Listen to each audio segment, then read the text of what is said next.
사도행전 7장 45절 말씀을 보십니다.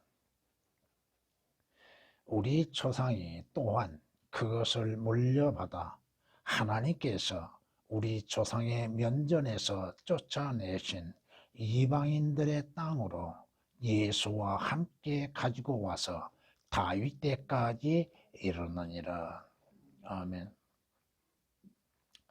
물론 여러분들에게 나눠드린 그 인쇄물을 통해서도 무엇이 삭제되어 있으며 첨가되어 있는가, 또 무엇이 오역되어 있는가,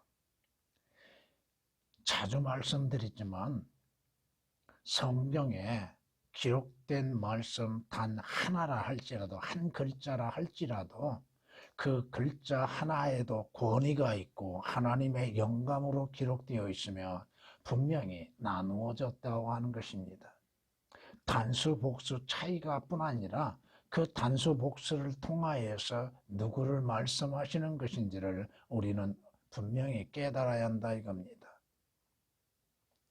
왜 성경이 누구에 관하여 기록되어 있는 데 대해서 왜 예수라고 하는 죄인들의 구원하시는 그 이름에 대해서 오역을 시켜놨고 삭제를 시켜놓고 있는가? 여기에서 여러분들이 여호수아라고 하는 것과 예수라고 하는 것, 여호수아는 예수 그리스도의 예수의 모형입니다. 구약적으로 예수라고 하는 이름이 여호수아라고 하는 것입니다. 그런데 개역은 변개된 성서라고 하는 것들은 왜 거기에 예수가 들어가야 하는지를 알지 못하고 여호수아라고 기록해놨다 이겁니다. 이것이 성경이 말씀하시는 것들 앞으로 어떠한 일이 일어날 것인가에 대해서 미리 말씀하시는 것과 또 여호수아가 누구의 모형인가에 대해서 알지 못하고 있다 이겁니다. 하나님께서 왜 모세를 통하여서 이스라엘 백성들을 가나안 땅에 들어가지 않게 하셨는가? 물론 모세와 아론이 하나님의 말씀에 불순종한 것을 볼 수 있죠. 근데 모세는 무엇을 예표하고 있는가? 무엇을 대표하고 있는가? 율법이라 이겁니다. 율법으로 인하여서는 하늘나라에 들어갈 수 없다 이겁니다. 하나님의 약속하신 하늘나라에 들어갈 수 없습니다. 그래서 하나님께서 모세로 하여금 느보산에서 마지막을 맞이하게 하시고 모세에게 명하신 것이 여호수아를 통하여서 이스라엘을 가나안 땅에 이끌어가게 만드시죠. 여호수아라고 하는 것은 히브리 구약적인 예수라고 하는 이름입니다. 근데 개역은 여호수아를 통하여서 장차 새 예루살렘 성과 하나님께서 말씀하신 새 땅, 새 하늘에 들어가는 것으로 말하고 있다 이겁니다.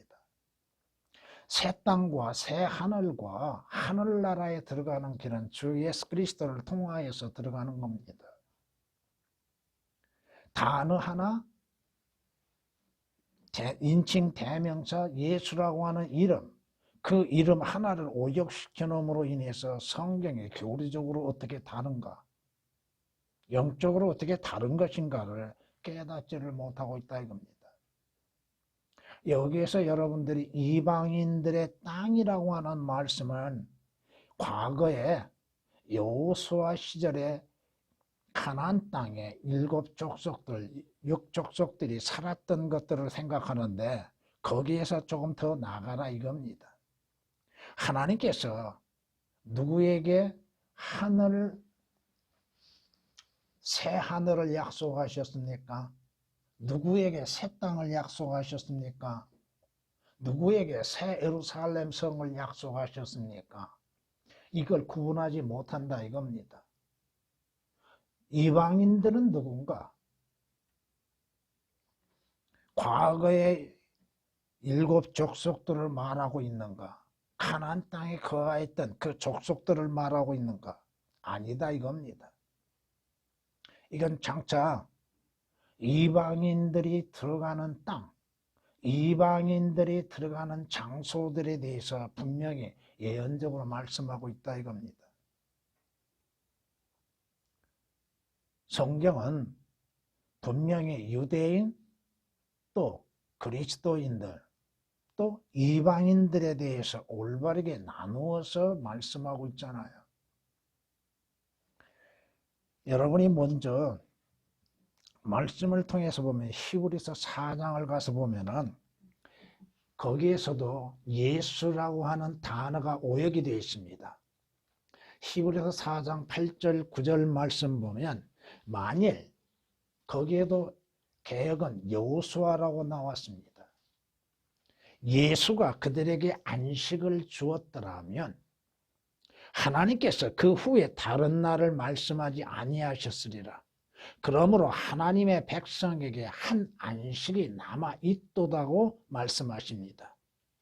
이스라엘이 여호수아의 인도함에 따라서 약속의 땅 가나안 땅에 들어갔지만 그곳에서 안식을 누리지 못했습니다. 하나님께서 그들에게 약속하신 것처럼 이스라엘의 영원한 안식이 이루어지지 않았습니다. 왜? 이스라엘이 하나님께 범죄하였죠. 죄를 지었죠. 그러므로 인해서 하나님께서 이스라엘을 흩어버리셨다고 하는 것입니다. 히브리서의 말씀은 뭐예요? 장차 천년 안식에 대해서 또 이스라엘의 안식 또 그리스도인의 안식에 대해서 말씀하고 있는 것들이 히브리서 그 4장 7절서부터 10절까지 보면은 세 부리로 나옵니다. 그런데 개혁으로 인해서는 그것이 올바르게 나누어지질 못한다 이겁니다. 과거 여호수아가 이스라엘을 이끌고 가나안 땅에 들어가는 걸로 생각하고 있다 이겁니다. 그러나 장차 여호수아가 이스라엘을 이끌고 가나안 땅에 들어가는 그 모습을 통하여서 앞으로 이루어질 일, 예수 그리스도를 통하여서 앞으로 천년 왕국에 들어갈 모습을 보여주고 있다고 하는 것을 모르고 있다 이겁니다. 물론 여러분들은 천년 왕국보다도 먼저 하늘나라에 들어가게 되죠. 그리고 여러분들이 주님과 함께 다시 이 땅에 와서 천년 왕국 동안에 여러분의 행하는 대가로 인해서 5고을 10고을을 다스릴 통치자가 되죠. 그리고 여러분들은 어디로 가요? 예루살렘 성으로 갑니다. 성경이 말씀하시는 것들을 올바르게 나누지 못하고 그 말씀이 무엇을 말씀하시는지를 알지 못하고 믿지 못함으로 인해서 잘못되게 말하고 있다 이거. 자신들은 똑똑하고 지혜롭다고 여기는데 성경에 기록된 말씀 그대로 또 성경을 올바르게 나누지를 못함으로 인하여서 자신들의 무지를 스스로 드러내고 있다 이겁니다. 여호수아서 6장을 가서 보면은 이스라엘 여호수아를 통하여서 주님께서 이스라엘 백성들에 대해서 어떻게 행하셨는가? 자, 우선 여러분들이 여호수아서 6장 15절부터 보면 7일째 되었을 때 그들은 그날 새벽에 일찍 일어나서 여러분이 성경 말씀 하나하나 단어 하나에 대해서 세심하게 주의해야 할 겁니다. 아침이면 무엇을 의미하고 있는가? 아침은 무엇을 의미하고 있는가? 주께서 언제 재림하세요? 아침에 재림하시죠. 7일째는 무엇을 말하고 있는가?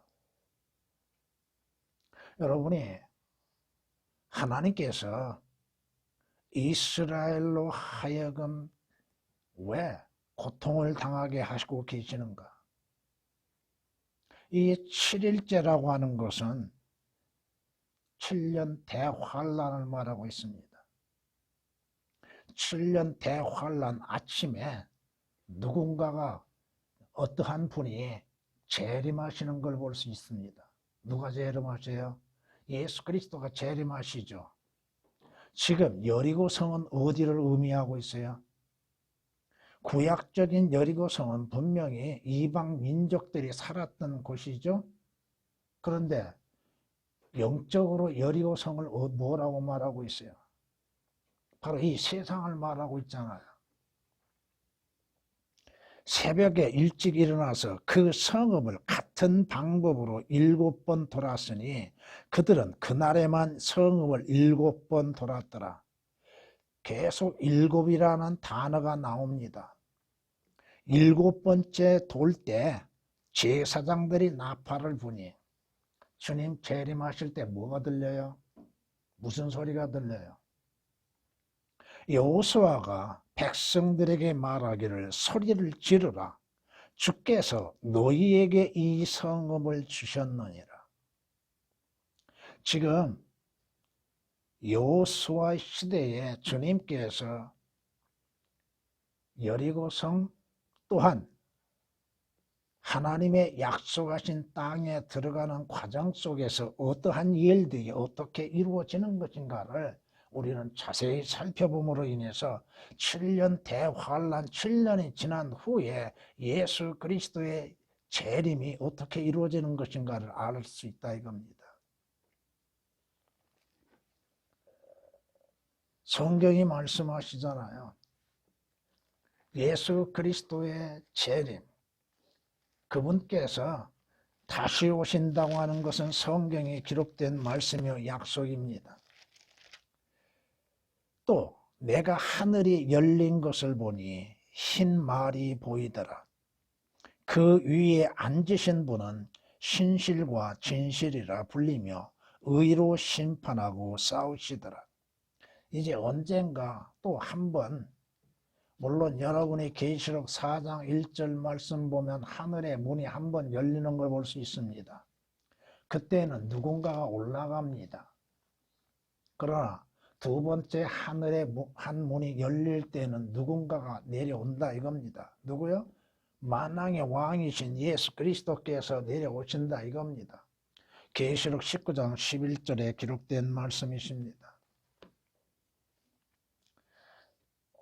여러분들이 이사야서 65장 17절, 이사야서 66장 22절, 계시록 21장 1절 말씀을 통해서 보면은 분명히 새 하늘과 새 땅이 나오고 새 예루살렘이 나옵니다. 분명히 그것은 나누어졌다 이겁니다. 이스라엘에게 약속하신 것은 새 땅입니다. 그리스도인들에게 약속되어진 것은 새 예루살렘 성이요. 7년 대환란 동안 구원받는 이방인들에게는 새 하늘이 약속되어져 있다 이겁니다. 그걸 분명히 우리가 알고 믿고 성경에 기록된 말씀 그대로를 믿고 예수 그리스도의 재림을 통하여서 이루어질 일들, 여호수아가 이스라엘을 인도하여서 가나안 땅에 들어가는 그 과정이 무엇을 우리에게 예시하고 있는가?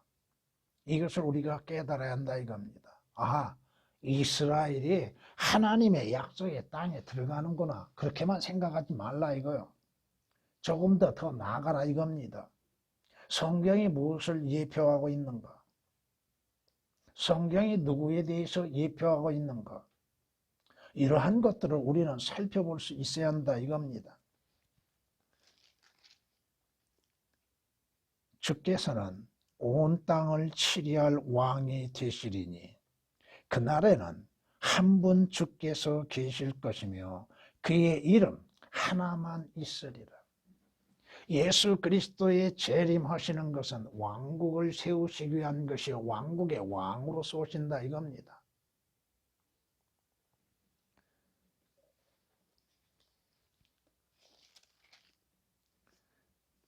예루살렘을 치러 오는 모든 민족들 가운데에서 남아있는 자도 각기 그 왕 만군의 주께 경배하러 또 장막절을 지키려고 해마다 올라올 것이라.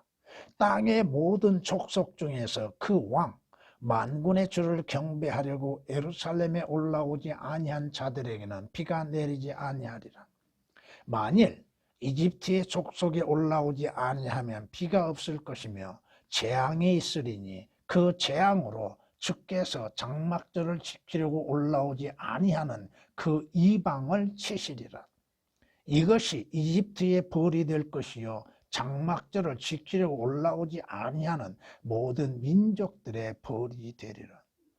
예수 그리스도께서 만왕의 왕 만주의 주로서 재림하시어서 왕국을 세우시고 주님께서 약속하신 그 보좌, 영광의 보좌에 앉으셔서 모든 민족들로부터 경배받으실 때가 오게 되는데, 그때에 주님께 경배하러 오지 아니하는 민족이 있다 한다면 그 민족들에 대한 대가가 분명히 있다고 하는 것입니다.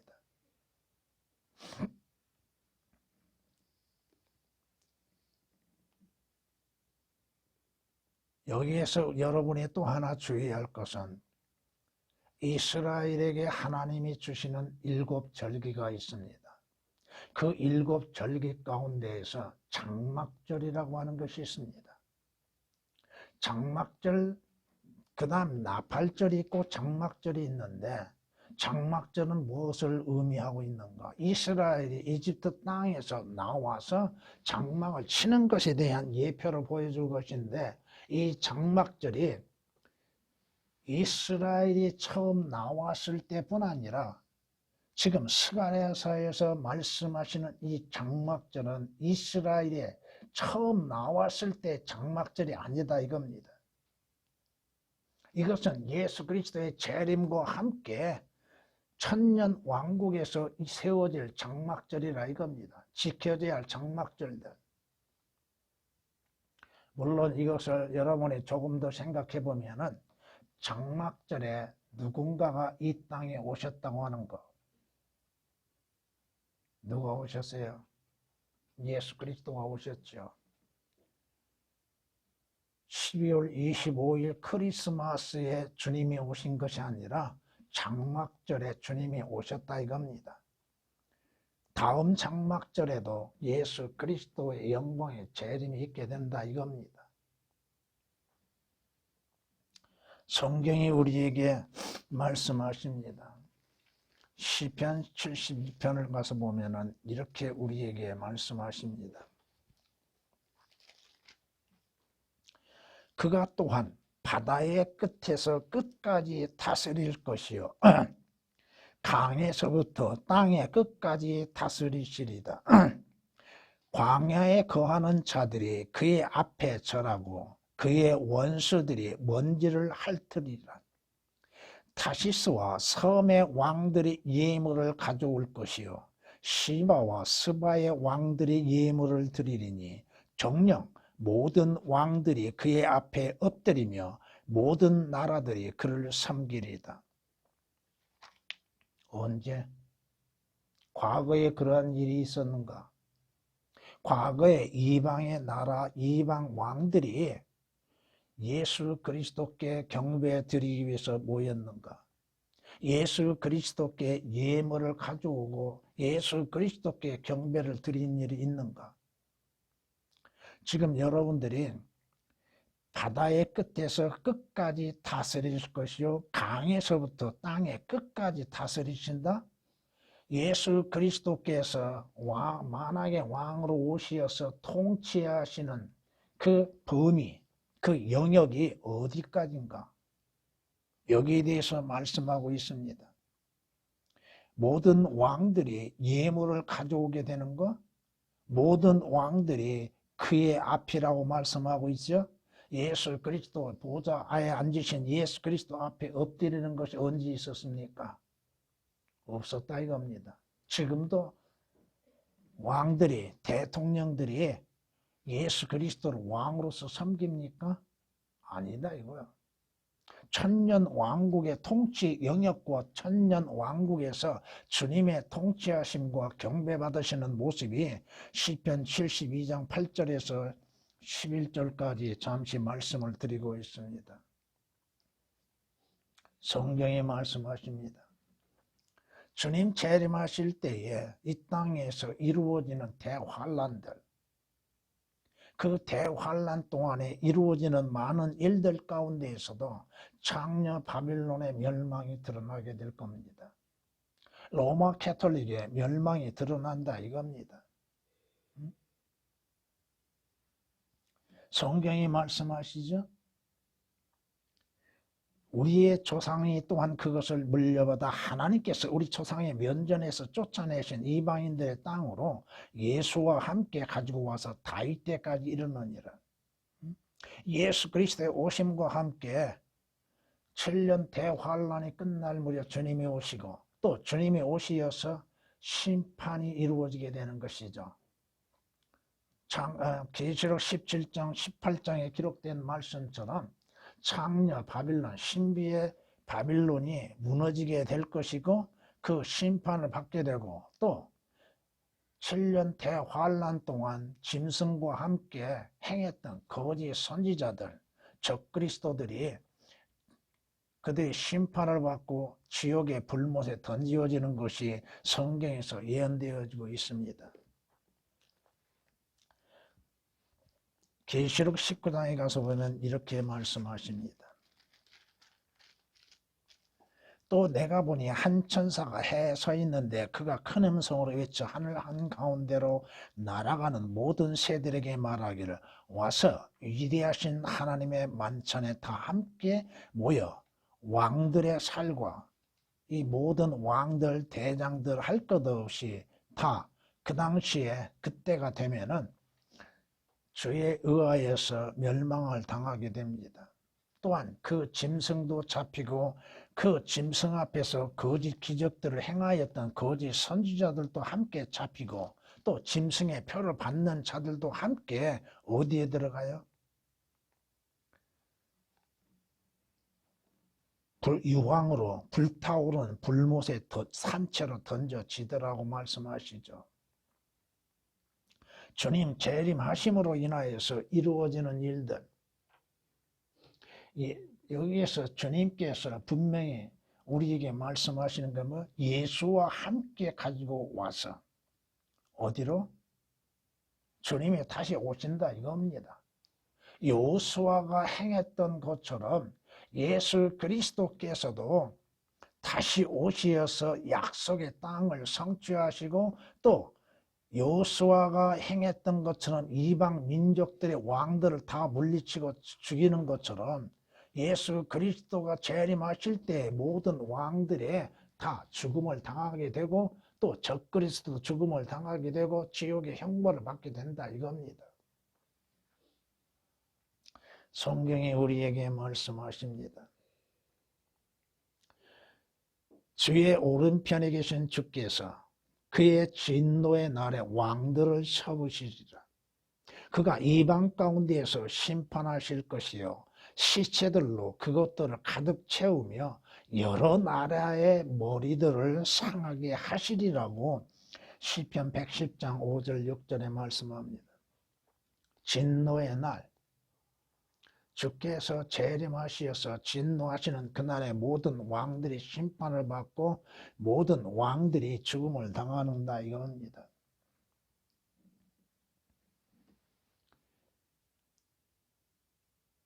성경은 말씀합니다.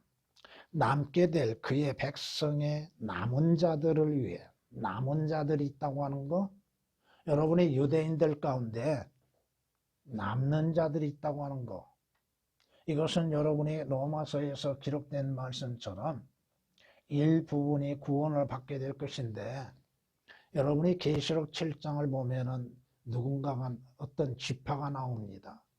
그 지파 가운데 14만 4천 명이 등장합니다. 그 14만 4천 명을 잘못 해석하는 무리들이 많죠. 14만 4천에 속해야 한다고 하죠. 그들은 성경을 알지도 못하고 믿지도 못하고 성경이 어떻게 기록된지도 모르는 자들이요. 14만 4천이 누구를 가르쳐요? 이 시대에 구원받는 자들이 아니다 이거예요. 이 시대에 구원받는 자들이 14만 4천이에요? 한번 생각해 보라 이거예요. 자기들만이 14만 4천에 속하간다고 하면서 14만에 속하기 위해서는 무엇을 해야 한다고요? 거기에 이스라엘의 지파들이 등장하죠. 그들이 남은 자들이라 이겁니다. 남은 자들.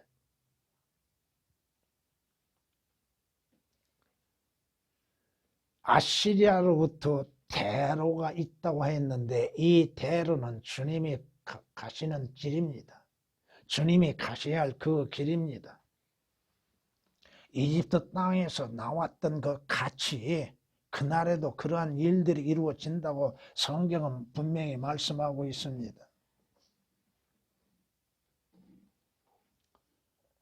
이사야서 40장 3절 말씀에 광야에서 외치는 자의 음성이 있어 너희는 주의 길을 예비하라. 사막에서 우리 하나님의 대로를 곧게 하라고 말씀합니다. 광야에 외치는 자, 침례인 요한을 쉽게 생각하는데 주님 재림에 있어서 주님의 길, 대로가 마련되어진다 이겁니다. 그 길을 따라서 주님께서는 예루살렘으로 올라가시게 될 겁니다. 물론 언젠가 여러분들에게 주님 재림하시어서 경고하시는 것들에 대해서 말할 기회가 있게 될런지 모르겠습니다만은 주님 재림하시어서 어디로 오시어서 어디로 거쳐서 어디로 가시는가 거기에 대해서 성경에 기록된 말씀 그대로 여러분들에게 그 말씀들을 찾아서 준비는 해놓은 지가 오래됐습니다만은 아무튼 예수 그리스도의 재림, 예수 그리스도께서 다시 오심으로 인해서 여호수아 시절에 이루어졌던 것과 같이 이루어진다 이겁니다.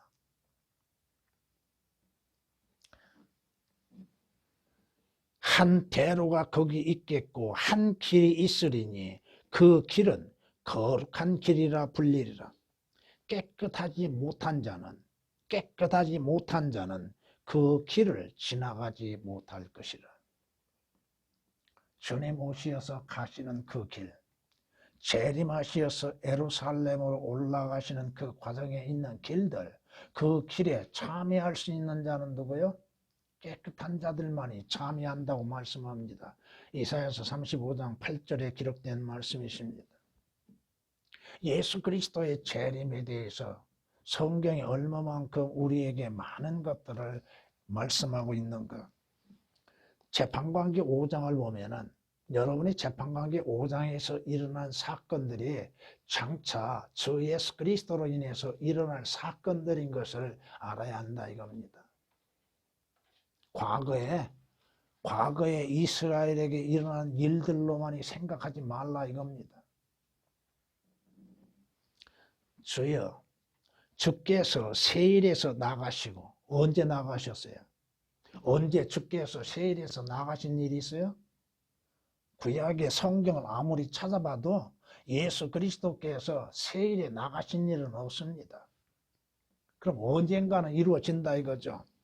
주께서 에돔의 들에서 행진하실 때에 땅이 진동하고 여러분이 언제 예수 그리스도께서 세일에 나가시고 에돔의 들에서 행진하심으로 인해서 땅이 진동한 걸 봤어요? 성경에 그런 것은 없잖아요. 언젠가는 그러나 이루어진다 이거야. 하늘들이 내려앉았으니 구름들도 물을 내렸나이다. 재판관계 5장 4절에 기록된 말씀입니다. 물론 재판관계 5장에 있는 말씀들을 다 인용할 수는 없지만은 거기에 한 여인에 의하여서 누군가가 못으로 못 박힘을 당하지요. 그 자가 누구요? 그걸 누구로 보여주는 거예요? 누구를? 마지막 때에 사탄의 멸망, 죽음을 보여주는 것이죠. 성경은 우리에게 말씀합니다. 여호수아서 12장을 보면은 10장을 이렇게 봅니다. 주께서 아모리인을 이스라엘 자손 앞에 넘겨주시던 날에 여호수아가 주께 고하였으니 그가 이스라엘의 목전에서 말하기를 태양아 너는 기브온 위에 머무르고 달아 너는 아얄론 골짜기에 머무르라 하자. 태양이 멈추고 달이 머물렀으니 백성이 그 원수에게 원수를 갚기까지 하였느니라. 해가 하늘 중간에 멈추어 서서 거의 종일 속히 내려가지 아니하였다고 야셀의 책에 기록되지 아니하였느냐. 성경이 뭘 말씀하세요? 예수 그리스도의 재림하실 때 이루어질 표적들에 대해서 미리 성경은 말씀하고 있는데, 여러분이 마태복음 24장 29절 말씀 보면 그 날들의 환난 후에 즉시 해가 어두워지며 달이 그 빛을 내지 아니하며 별들이 하늘에서 떨어지고 또 하늘들의 권능들이 흔들릴 것이라고 말씀하시죠. 해가 어두워지고 빛을 내지 아니하고 그 빛을 내지 아니한다는 것, 주님께서 미리 구약에서 보여주시는 것으로 인해서 주님 재림하실 때에 어떠한 일들이 일어날 것인가에 대해서 말씀하고 있습니다. 여러분이 마태복음 24장은 예수 그리스도의 재림의 장입니다. 재림하실 때 어떠한 사건들이 일어날 것인가에 대해서 우리에게 말씀하고 있죠. 누가복음 21장을 보면은 이렇게 말씀합니다. 해와 달과 별들에는 표적들이 있을 것이며 땅에는 민족들이 혼란 중에 괴로워하며 바다와 파도가 노하리라. 예수 그리스도의 재림 때 일어날 징조들, 그 징조들에 의해서 해와 달과 별들에 대한 이상한 징조들이 드러나게 될 것이고, 주님 재림하실 때 일어날 모든 일들, 모든 자연계가 완전히 이상한 징조를 나타내 보여주고 있다고 하는 것들입니다. 구약에서도 이미 예언되어 있는 것처럼 주님 재림하실 때에 별무리들 또 하늘들 모든 것들이 빛을 내지 않는다고 말씀합니다. 해가 솟아올라도 어두워지고 달도 그 빛을 비추지 아니한다고 성경은 우리에게 미리 말씀하고 있습니다. 이사야서 13장 10절입니다. 그것은 대환란 때에 이루어질 일들, 주님 재림하신 직전에 대환란 때에 일어날 징조들을 성경은 미리 예언해 놓고 있다 이겁니다. 여러분들은 주 예수 그리스도의 오시기 전 여러분이 휴거가 되어질 것이고, 또 여러분이 들림 받은 후에 주님과 함께 다시 오게 될 겁니다. 그때 여러분들은 지금의 몸이 아닌 영광스러운 몸을 입게 될 것입니다. 그때는 여러분의 몸은 죽지 아니할 몸을 입게 될 것입니다. 성경이 고린도전서 15장 42절 이하의 44절에 미리 말씀하신 것처럼 여러분들이 주님 재림하실 때 여러분은 완전한 휴거가 이루어지고 또 여러분들의 몸의 변화가 이루어지고 여러분들은 주님과 함께 이 땅에 다시 오게 된다 이겁니다. 여호수아가 이스라엘 백성들을 이끌고 가나안 땅에 들어간 것처럼 여러분들도 주 예수 그리스도와 함께 하늘나라에 들어갈 뿐 아니요 또 이 땅에 다시 와서 1000년 동안 여러분들은 다스리게 될 것입니다. 주님이 말씀하시죠. 나는 그 문이라. 그 문, 무슨 문이요? 그 문은 구원의 문이요 영생을 얻는 문이요 하늘나라에 들어가는 문이요 유일한 문이라 이겁니다. 주님을 통하지 아니하고서야 어떻게 우리가 그 문을 통과할 수 있겠습니까?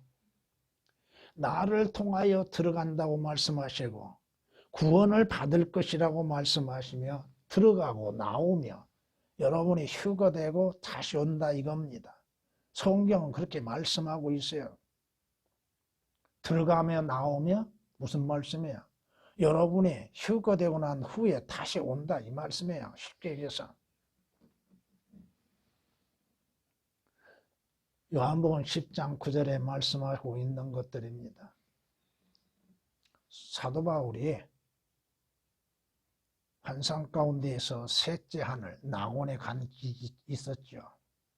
말로 표현할 수 없었던 그 영광들. 사도 바울에게는 하늘나라에 대해서 새 예루살렘 성에 대해서 낙원에 대해서 어떠한 모습인가를 말하지 않도록 말하는 것을 금했습니다. 오직 사도 요한을 통해서만이 하늘나라 새 예루살렘 성에 대한 묘사를 말씀하게 하셨다 이겁니다.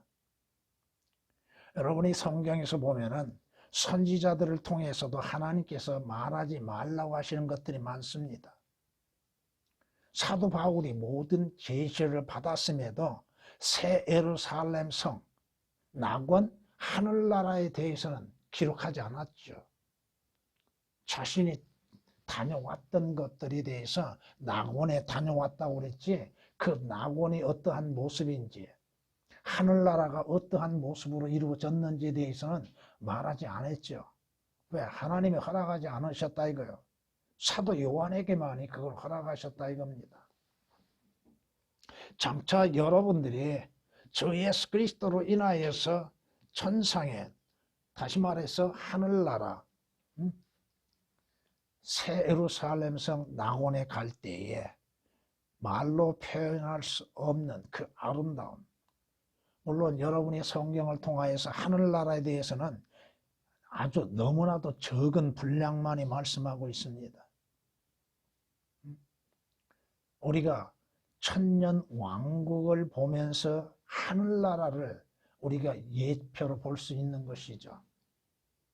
천년 왕국이 어떠한 상태라고 하는 것을 알고 하늘나라 새 예루살렘 성이 어떠한 것들인지를 우리는 알 수 있다 이겁니다. 여러분의 계시록 21장, 22장을 통해서 새 예루살렘 성에 대한 말씀이 있죠. 그러나 그 말씀 속에서도 우리는 다 알지 못한다 이겁니다.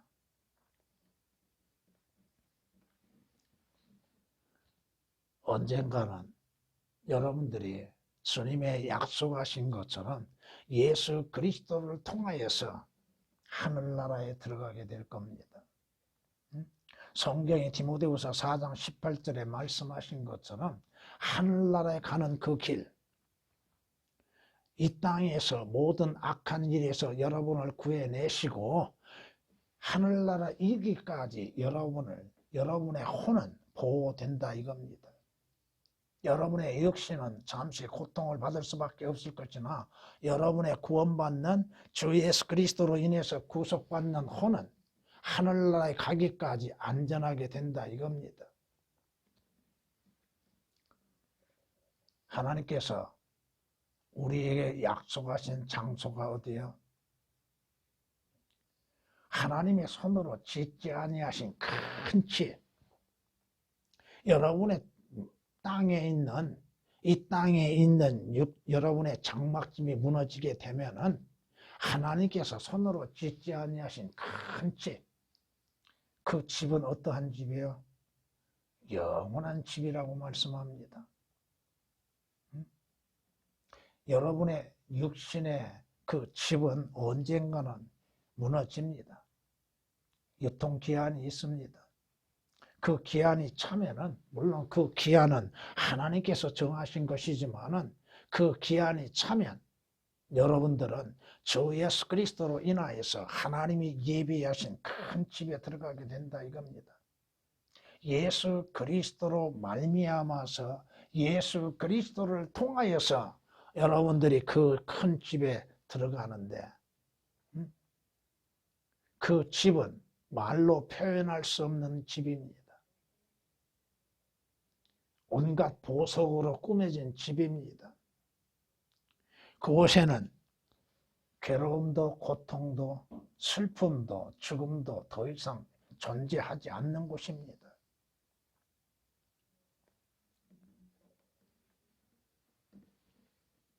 이스라엘, 그들이 하나님의 명에 의해서 여호수아를 통하여서 약속의 땅에 들어갔으나 영원히 거하지 못했습니다. 그러나 주 예수 그리스도로 인하여서 새 예루살렘 성에 들어가는 여러분들은 영원히 그곳에서 주를 찬양하게 될 겁니다. 왜 예수 그리스도를 통하지 않고 어떻게 하늘나라에 갈 수 있겠는가? 예수 그리스도를 통하지 아니하고 어떻게 새 예루살렘 성에 들어갈 수 있겠는가? 예수 그리스도를 통하지 아니하고 어떻게 구원을 받을 수 있고 생명을 얻을 수 있겠는가? 여호수아라고 기록해 놓으면 그 예수라고 생각할 수 있겠는가? 왜 예수 그리스도로 하는 그 예수라고 하는 이름, 죄들에서 구원하실 그 이름, 그 이름을 왜 이렇게 삭제를 시켜놨는가? 오역을 시켜놓고 삭제를 시켜놨는가? 그리고도 그걸 성경이라고 말하고 어디로 가는지도 알지 못하게 만들고 있고, 구원에 대해서, 거듭남에 대해서, 주 예수 그리스도의 피로 인해서 구속에 대해서, 주 예수 그리스도를 통하여서 하나님과 화해가 이루어지는 거 왜 말하지 못하고 있는가? 주 예수 그리스도로 인해서 왜 하나님 앞에 의롭게 되는 데에 대해서도 말하지 않고 있는가? 육신적이고 세상적인 것들로 인해서 말함으로 인해서 듣는 자들의 귀를 즐겁게 하는 것으로 인해서 하나님의 말씀이라고 생각하고 있다고 하는 것들. 또 성경에 기록된 말씀들 사실 그대로를 알지 못하고 올바른 성경으로 인해서 교리적으로나 또 문자적으로나 영적으로 다 다르게 말하고 있는 것들. 무조건 영적으로 적용시키면 다 된 걸로 생각하고 있다 이거예요. 왜 문자적으로 이루어질 일에 대해서는 말하지 못하고 있는가? 성경이 틀림으로 인해서 문자적으로 틀릴 수밖에 없다 이겁니다. 문자적으로 틀린 것은 영적으로 틀릴 수밖에 없다고 하는 것이고 교리적으로는 더 말할 것도 없다 이겁니다. 왜 예수를 싫어하고 있는가? 왜 주 예수 그리스도를 원치 아니하고 있는가? 주님이 말씀하신 것처럼 이스라엘은 주님을 원치 않았지요. 마찬가지로 이 시대에도 구원을 받기 위해서는 주 예수 그리스도를 믿는 믿음이 필요한 것인데도 주 예수 그리스도는 멀리하고 있어. 자신들은 하늘나라에 간다고요? 웃기는 거 한번 보십시다. 전두환이 뭐라고 기록해 놓은지 아세요? 뭐라고 써놨는지? 그걸 보는 자들이 하늘나라에 간 거라고 생각하고 있어요. 하늘나라에 갔다고. 하늘나라에 가서 평안히 쉬십시오. 멋대로 생각하고 있어요. 멋대로. 어떻게 하늘나라에 가는지도 모르고.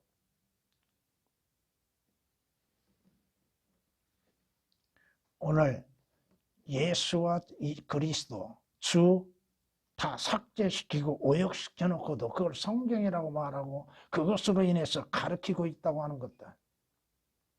오히려 올바른 성경에 대해서 반박하고 대적하는 자들. 그 성경이 어떻게 틀린지도 모르고 있다 이겁니다. 기가 막힙니다. 성경을 대조해보면요. 말이 안 된다 이거야. 앞뒤가 맞지도 않아요. 하나님, 주, 예수, 그리스도, 주 예수 그리스도, 그리스도를 왜 이렇게 삭제를 시켜놓고 오역을 시켜놓고 그리고 또 성경이요. 앞으로 어떠한 일이 일어날 것인가에 대해서도 오역시키고 삭제시키고 그것을 성경이라고 말하고 있다 이겁니다.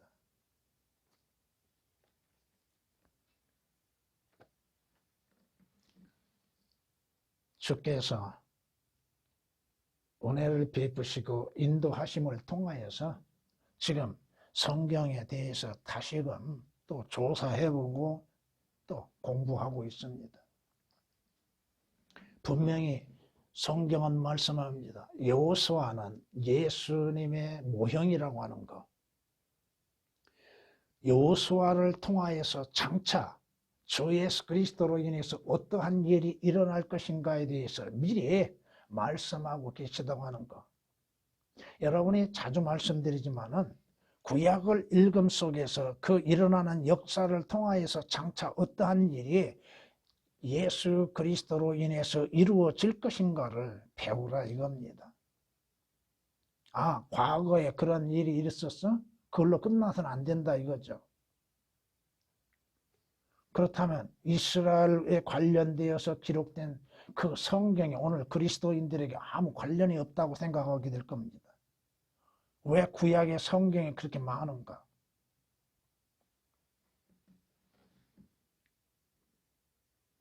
성경은 성경으로서 분명히 해석하고 풀어야 한다고 하는 것들. 성경을 올바르게 나눌 수 있어야 한다고 하는 것들.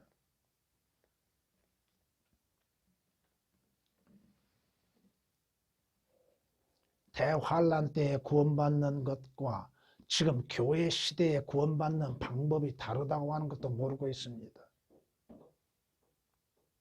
그리스도인들이 대환란을 통과한다고요? 누가 그렇게 얘기해요? 성경이 그렇게 말씀하고 있나요? 그런데도 그렇게 말하고 가르치고 있다 이겁니다. 하나님의 심판과 그리스도의 심판을 모르고 있는 자들. 교인들이 구원받은 자가 하나님의 심판에 들어가서 심판을 받는다고요? 여러분, 심판의 종류도 다를 뿐 아니라 심판받는 시간도 다르다 이겁니다. 그 대상도 다르다 이겁니다. 심판의 결과도 다르다 이겁니다.